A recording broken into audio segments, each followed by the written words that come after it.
After interviewing tens of thousands of people about their work, everyone from housekeepers to salespeople to teachers to generals, all different kinds of people, all good at their job, the biggest, most enduring discovery that I've come to, at least, and there's a lot of different discoveries, but the most enduring discovery is that work, the experience of working can be great. It can thrill you, and it can challenge you, and it can restore you, it can make you feel powerful, strong.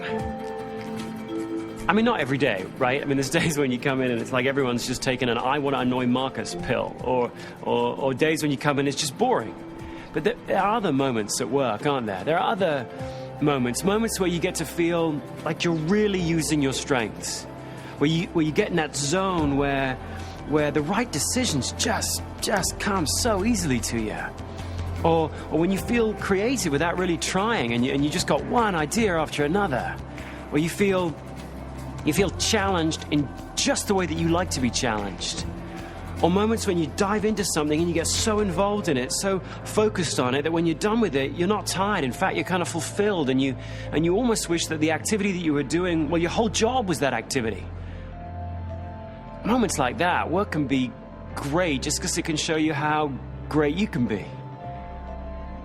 And your company knows this. That's why they're forever talking about our people are our greatest asset. They know that if you, and everybody else, but if you can find a role in which you can play to your strengths most of the time, then everybody wins. You win because you feel more productive, more engaged. Your teammates win because they feel the difference. Your customers feel the difference. The company sees the difference. Everybody wins. So wouldn't it be great? Wouldn't it be great if you got to play to your strengths most of the time? If you could find a role where you play to your strengths for most of your working day. How cool would that be? Well, it'd be cool, but the research shows that actually very few of us manage to get to that place.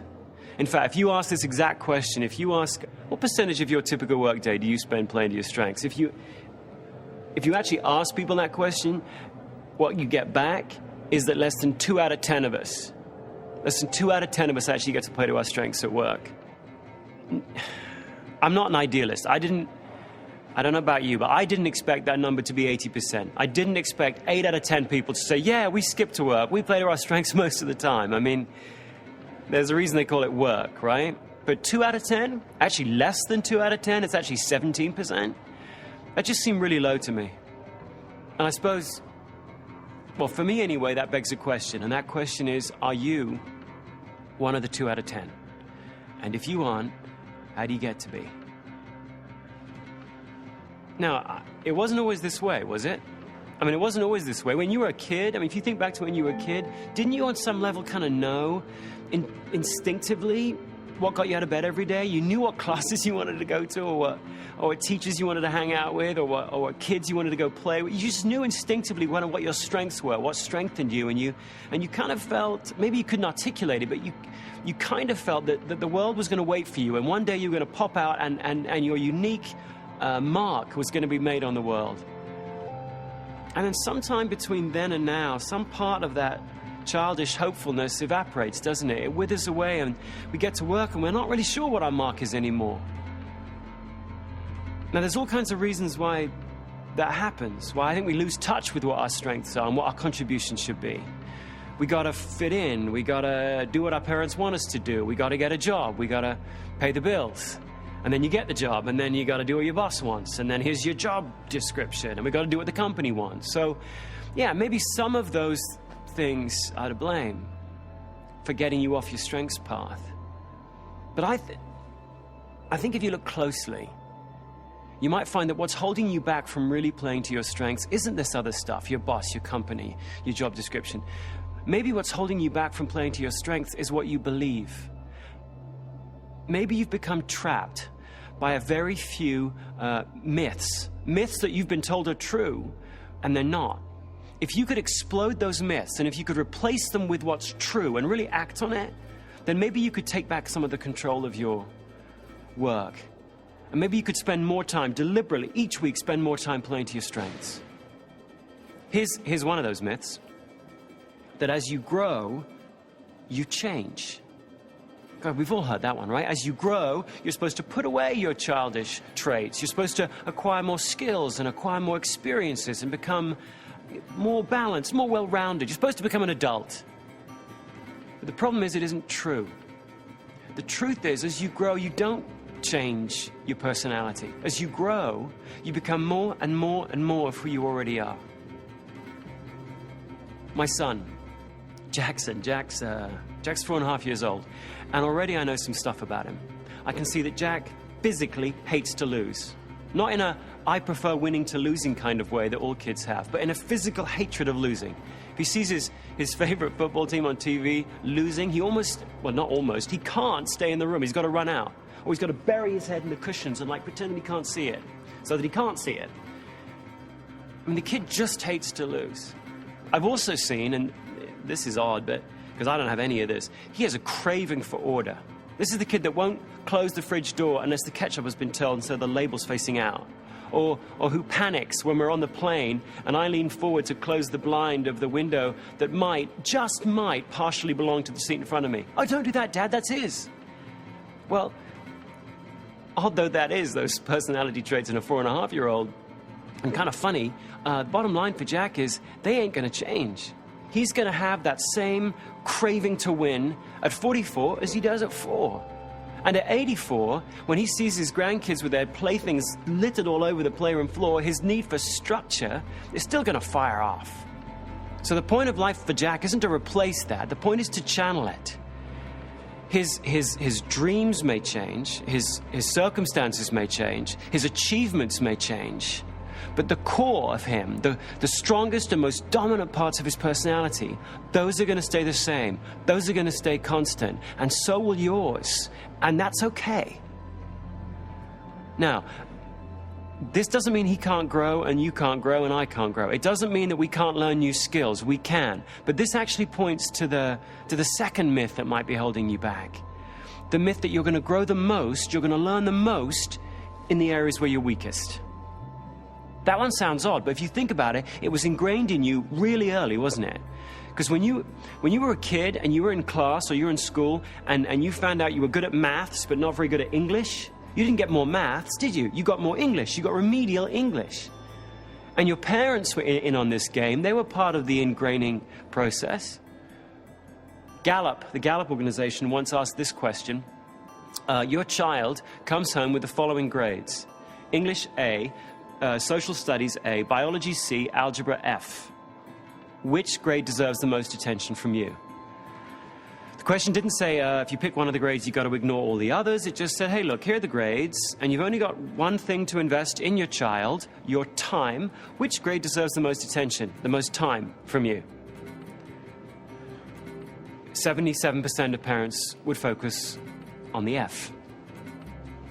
Now, the point here isn't that you should ignore the F any more than you should ignore your own weaknesses. You can't ignore weaknesses. The point is simply, and the truth, if you like, the truth that should replace the myth is that you're going to grow the most, you're going to develop the most in the areas where you already know the most. You grow the most in your areas of strength.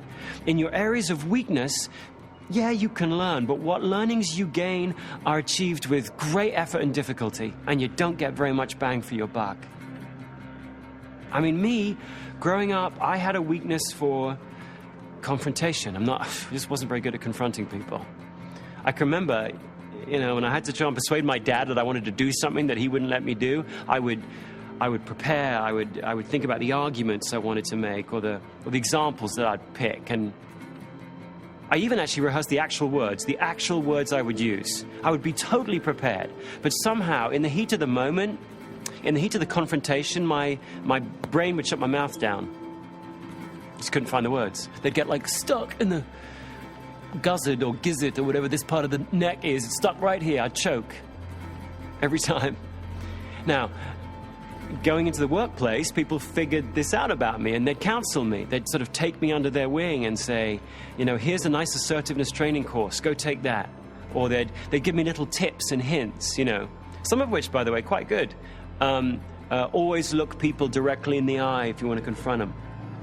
Or as they raise their voice, lower yours. All good stuff, and I worked at it, and I got better. I got better. I went from terrible to really bad. A much better use of my time would have been to take all that training, effort, and energy and stuff and put it into my strengths. Because if you want to grow, like me, you're going to have to take all your creativity, all your effort, all of your push and your drive, and invest it in those areas where you have some natural strength. There, you're going to see giant leaps of learning. So do that. Manage around the weaknesses. And I know, I mean, you hear that and you go, well, yeah, that'd be great. That'd be nice. Awesome. But I actually don't work alone, Marcus. I actually work in a team. I work in a place where people expect all kinds of different things of me. I can't selfishly just focus on my strengths. The team, the people I work with, they need more from me. The team needs me to chip in and do whatever it takes to help the team. Isn't that actually the right, the responsible thing to do? Put your strengths second to the needs of the team? Well, in a word, no. No, that's actually the third myth that might be holding you back from living a life that plays to your strengths. The myth that what the team needs from you is to put aside your strengths and do whatever it takes to help the team win. The truth is that what the team needs from you is not to chip in. It needs you to find out what your strengths are and volunteer those most of the time. Because if you look at the best teams, they're not filled with perfectly well-rounded people. The team is well-rounded precisely because each of the players isn't. And I know, just like you do, conventional wisdom's been banging on for years about how the fact that you've got to put yourself aside for the benefit of the team. I mean, conventional wisdom resides in cliches, doesn't it? Like there's no I in team. But as Michael Jordan once said, there is in win. I mean, if you want to be part of a really strong, powerful, rocking team, then you're not chipping in, are you? You're figuring out what your strengths are, and you're volunteering that most of the time. And hopefully, everybody else on the team is doing the same. So if you want to be part of a great team, do that a lot. Figure out what the best is that you've got to bring, and then bring it often. Then you'll win. You know, if you want to become one of the 2 out of 10, then above everything else, try and remember this. When it comes to how you spend your time at work, you may have a lot more control than you think. I mean, sure, there's only 2 out of 10 people that get to play to their strengths most of the time, but maybe the only thing that's stopping you from joining them is what you believe. To become one of the 2 out of 10 is not about changing jobs or changing bosses or changing companies. It's about changing what you believe. If you can take those 3 myths that may well be holding you back and explode them and put in their place those 3 truths, I mean, really understand what those 3 truths are, that if you grow, as you grow, you don't become somebody else, you become more and more and more of who you already are, that you're going to grow and develop the most in your areas of greatest strength, and that what your team needs of you most of all is for you to bring those strengths deliberately. I mean, if you can really put those into practice, then you can start taking control of how you spend your time at work. And don't expect dramatic change right out of the gate, because I don't. I mean, you're going to come into work tomorrow, it's going to be the same people, and it's going to be the same company, and it's going to be the same needs, same expectations. But so what? Don't get discouraged. Start anyway. Start taking control of how you spend some of your time at work. Start putting some of your minutes around your strengths rather than around your weaknesses. Don't wait for that perfect job or that perfect company or that perfect boss, because these things may never come. Start today. Start figuring out how you can focus more of your minutes on your strengths this week than you did last week. Start taking control today. Change how some of those minutes are spent at work. Start playing to your strengths.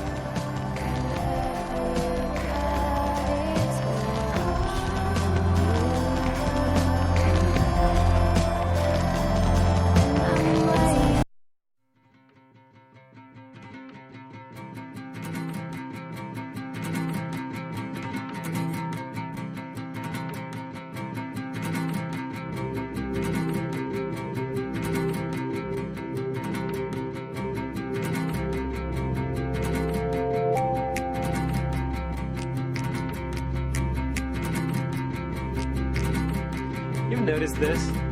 Isn't it funny how when you ask people to describe their weaknesses, they always manage to turn it around and make it sound like a strength.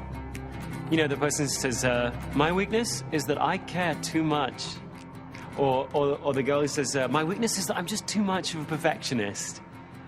It is kind of funny how we do that, but I suppose it's understandable because we want to make ourselves look as good as we can to everybody else, right? What's much less easy to understand, though, is that when you ask people to describe their strengths, I mean, the very things that would make them look really good to everybody else, they wind up being so vague, so vanilla, so bland in describing their strengths. I mean, after a lifetime of interviewing people about their strengths, do you want to know the most common answer? Like, if you were to bet money on what answer will I hear when I ask that person, this is the answer you'd make your money on. I like dealing with people. Yes, I do. People. No mention of which people, whether it's strangers or friends or colleagues or guests, or just people. I like dealing with people. If you're going to get to be one of the 2 out of 10 that plays to their strengths most of the time, that takes control of their day, their hours, their minutes at work, then you got to become good. You got to get really good. You got to get very detailed, very specific at describing your own strengths. I mean, I like dealing with people. What is that? Which people? What are you doing with the people?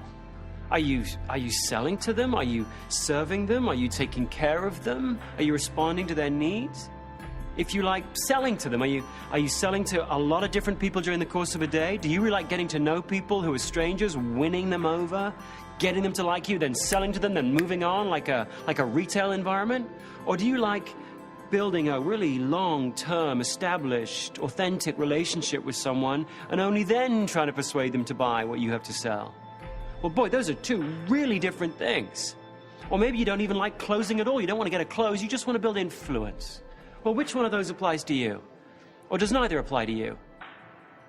But if you're going to get to be one of the 2 out of 10, you've got to get to that level of detail, that level of granularity in describing your strengths.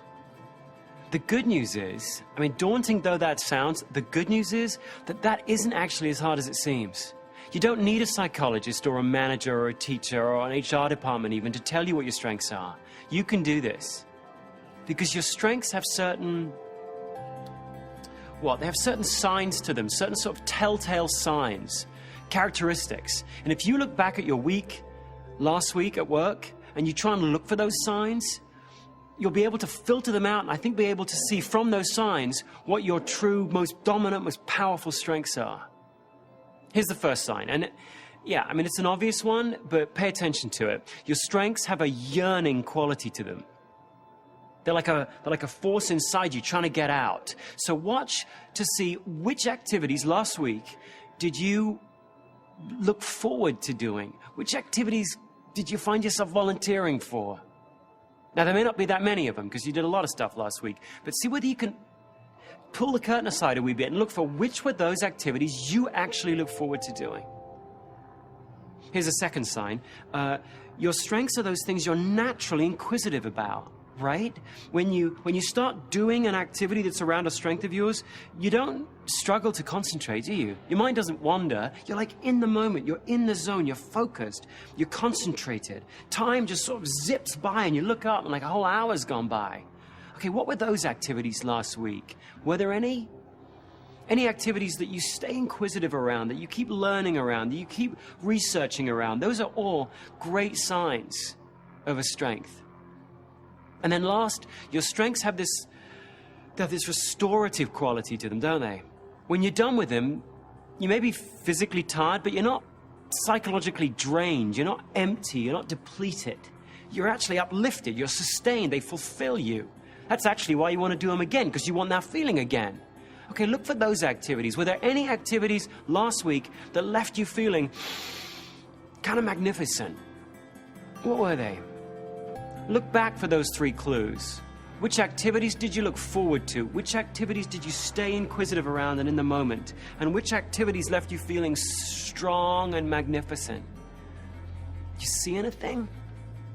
Really, try it. Just look back. Do you see anything emerging? Any activities, any patterns there last week where you can see some of those signs? When I do that, three things come to mind for me. Three strengths sort of come to the fore. First, I interviewed a really good housekeeping supervisor. She's got 13 housekeepers she manages. She's brilliant at it. I love doing that, interviewing anybody who's really good at their job about why they're good. Second, I gave a presentation when I'd prepared. I'm not good and I don't like giving presentations when I haven't. I need to know my stuff, get prepared. And if I've done that, then I kind of like giving a presentation. And then third, I took notes on an article about the New Zealand rugby team, which, would you believe, is, and always has been, the best rugby team in the world. Which is kind of weird, because there's only 3 million people on those islands. There's more sheep than New Zealanders. And yet somehow they always wind up beating teams from countries, 10 times their size. Love doing that, interviewing and studying and reading up on organizational excellence, particularly mysterious organizational excellence like that.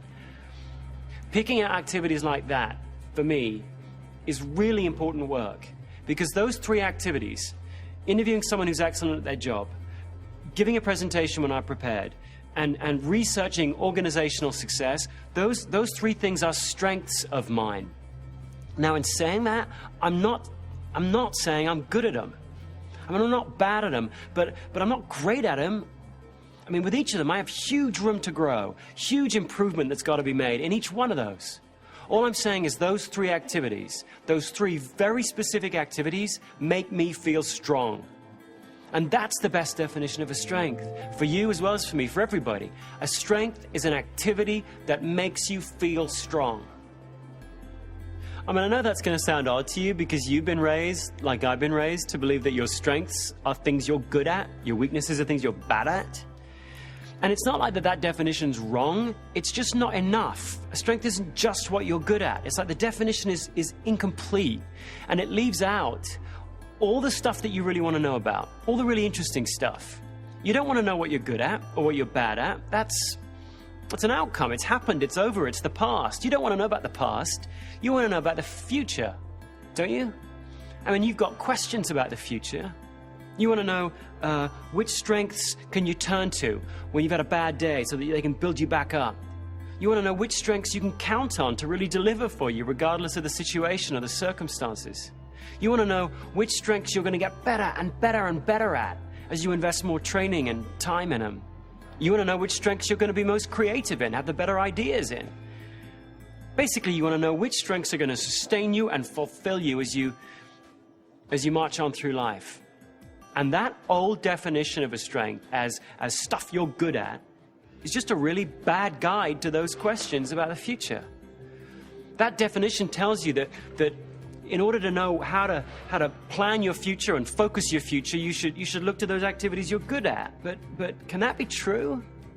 I mean, don't you have some activities you're good at, but which leave you empty, cold, or that even actually deplete you?